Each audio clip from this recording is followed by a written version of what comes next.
They told you it was in your head. They told you it was hormones, stress, anxiety. But you knew. You felt it. You lived it. And no one would listen. By the end of this episode, you'll know how to recognize medical gaslighting, how to respond to it, and how to protect your voice from a system that often silences it. Hello, beautiful souls. Welcome to Empowerment in Illness, where we speak the truth that too often go unsaid, and where we refuse to shrink in a system that was never built for us to thrive. I'm Gwen.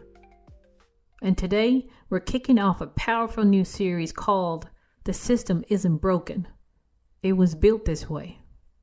This isn't just about coping with chronic illness. It's about uncovering why the system fails us and what we can do to take our power back. I know many of you have experienced medical gaslighting. You go to the doctor for help. You bring your symptoms, your fear, your story, and instead of care, you get dismissal. Instead of treatment, you get doubt. And the impact of that experience is not just emotional. It's dangerous. It's life-altering. This episode is a validation. It's also a call to awareness and action. Because when you start to name what's happening to you, you can start fighting back in a smarter, more powerful way. This episode is part truth-telling, part healing, and part strategy. It might just be the beginning of your medical empowerment journey. Take a breath. Hold space for yourself. And let's get into it. Medical gaslighting happens when healthcare providers ignore, downplay, or dismiss your symptoms. It's not always obvious. It can look like eye rolls, vague advice, or flat-out denial. Phrases like, "It's probably nothing," or "let's wait and see," becomes common, especially when nothing concrete shows up on a lab test. But just because something isn't measurable doesn't mean it isn't real. This kind of dismissal is more than emotional harm. When your concerns are ignored, you might delay care. You might stop trusting yourself. You might start spiraling, thinking maybe you are making it up. That self-doubt isn't a sign of weakness. It's a symptom of being gaslit. Gaslighting in medicine is disproportionately experienced by women, people of color, disabled individuals, and those with chronic conditions that don't show up clearly on labs or scans. Your baseline pain or fatigue is often normalized. So when it gets worse, they just think it's more of the same. It's not. It's systemic. It's intersectional. And it is directly linked to the way the medical system was built to prioritize certain bodies and dismiss others. Here's the metaphor I want you to hold on to. Being gaslit in the doctor's office is like reaching out your hand for support and having someone pretend not to see you fall. You show up vulnerable. You ask for help. But instead of being caught, you were ignored, left to hit the ground and question whether you should have reached out at all. That kind of betrayal doesn't just bruise your body. It breaks your trust. When I started having symptoms, fatigue, joint pain, brain fog, I knew something was off. I wasn't just tired. I wasn't just anxious. I was unwell. And when I finally got in front of a doctor, I expected help. In fact, I was waiting on him to provide his expert advice. Instead, I got, "It's probably stress." And just like that, the floor fell out from under me. I walked out feeling ashamed for even asking. I started second guessing myself. Was I just dramatic? Should I just push through? That's the trap gaslighting creates. You stop trusting your very body that's been screaming for help. And over time, that distrust can lead to delayed diagnosis and emotional trauma. This isn't just my story. It's ours. I've heard from so many of you. Years of pain dismissed.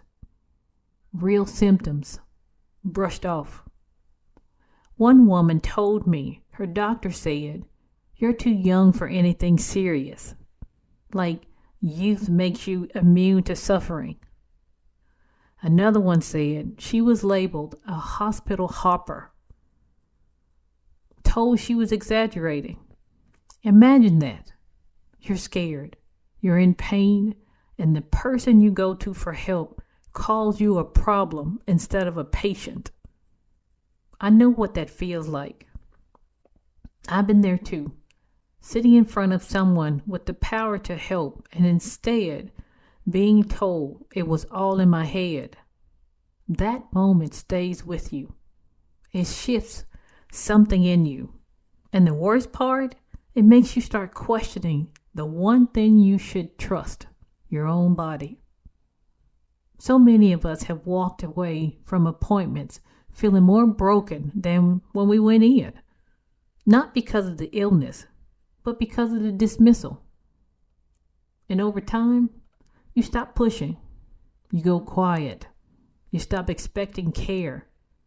You stop hoping someone will finally listen. Take a second. Think back to the last time someone made you feel like you were exaggerating or making it up. What did that moment do to your spirit? How did it change the way you advocate for yourself now? Sit with it. Because until we name these moments, we carry them, and that weight gets heavy. So let me say this now, especially if you're still carrying that weight. You are not overreacting. You were being dismissed, and that is not your fault. It's the system's. And it's time we start acting like it. Medical gaslighting isn't always dramatic. Sometimes it's subtle. Your doctor talks over you. They ignore key symptoms. They fail to run tests, or they suggest it's just your weight or just anxiety. They may brush off serious symptoms with, "Let's wait and see," while offering no follow-up plan. If you feel dismissed, talked down to, or doubted without reason, you're not imagining it. Recognizing it in the moment is difficult because we're conditioned to trust medical professionals. We don't want to be difficult patients. We worry about being labeled, but the truth is, your body is yours, not theirs. And if your gut is telling you something's wrong, that's not paranoia. That's self-protection. One red flag to watch for is when a doctor offers an explanation that doesn't align with your lived experience, but expects you to accept it without question. Another is when they deflect your concerns without offering solutions, referrals, or testing. If they make you feel like you're wasting their time instead of trying to help, that's a warning sign. Ask yourself in the moment, am I being heard or am I being handled? Are they exploring next steps or ending the conversation? Are they curious or condescending? These are signs that tells you if you're receiving real care or just surface level dismissal wrapped in a polite word. Reflect with me here. Can you think of the last time a doctor dismissed you? What did your body feel like in that moment? Did you stay silent? Did you speak up? Did you leave feeling smaller than when you arrived? That's gaslighting. And naming it is the first step to breaking its power. You don't need to convince them. You need to protect you. The best way to fight medical gaslighting is to refuse to shrink. Document your symptoms. Write out your timeline. Bring someone with you if possible. Walk in prepared and unafraid to advocate for your body like your life depends on it, because sometimes it does. Speak clearly. Set boundaries. Use phrases like, "I need this documented," or "I'd like to understand the reason behind that." These aren't demands, they're tools. And if they're not listening, get a second opinion. Get a third, a fourth. Your health isn't up for debate. But reclaiming power also means healing from the doubt. So many of us carry shame for not being believed.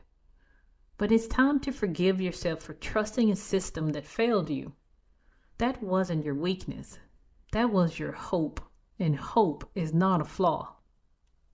Let this episode be a reminder. You do not have to beg to be believed. You have a right to be taken seriously. And if you're listening right now, that voice in your head that says something's wrong, trust it. You've always known. You've always been right. Your life is too valuable to wait for someone else's permission to matter. To our listeners, I want to leave you with more than validation. I want to leave you with a plan. If you've ever been dismissed, ignored, or told that your symptoms are nothing, here are 5 steps you can take starting right now to protect your health, your peace, and your power. 1. Start a medical power journal. Log every symptom, doctor interaction, and medication. Keep notes. Track patterns. You are building your own medical history, and it matters. 2. Prepare a 2-minute summary before every appointment. Use this format. Here's what I am feeling, how long it's been going on, what I've tried, and what I'm hoping for today. Be direct. Be clear. Go in prepared to lead the conversation. 3. Bring an advocate or written statement. Take someone with you or write your thoughts down. Say, "I'd like to read this out loud to stay on track." 4. Walk away if you're being dismissed. Request your records. Seek a second opinion. You are not stuck. There are doctors who will listen. Gaslighting is not a dead end. It's a detour. 5. Tell your story, even if it shakes your voice. Sharing helps others name their own experience and creates change one voice at a time. Your story could be the one that gives someone else the courage to stand up too. And that's how we change the system. One voice, one fierce act of honesty at a time. Before we leave, I would like to close with a special portion of the show I call Healing Heartbeats. This is where we allow ourselves to wallow in sorrow. Give yourself 3 minutes to laugh, cry, scream, cuss, or just sit in silence. Whatever you need to do to feel it, do it. Let the depression in for only 3 minutes. Once you reach 3 minutes, compartmentalize it and get back to living. This is a rinse and repeat behavior. You cannot let depression take over, because when it does, it will not let go. When we hear about the passing of someone, they have the day they were born and the day they pass away. There is a dash in the middle. It's not a long line, but a short dash. That dash represents your life. Go live in spite of having a chronic illness. Don't let your condition stop you. As we close today's episode, I want to leave you with this. Your voice matters. Your experience is valid. And you don't need a lab result or a white coat's permission to trust your body. If this episode helped you, don't keep it to yourself. Share it with someone who's still fighting to be heard. Post it. Tag me. Send a DM. Because the more we speak up, the fewer people suffer in silence. Remember, you have the strength, the heart, and the support to continue your journey. Be safe.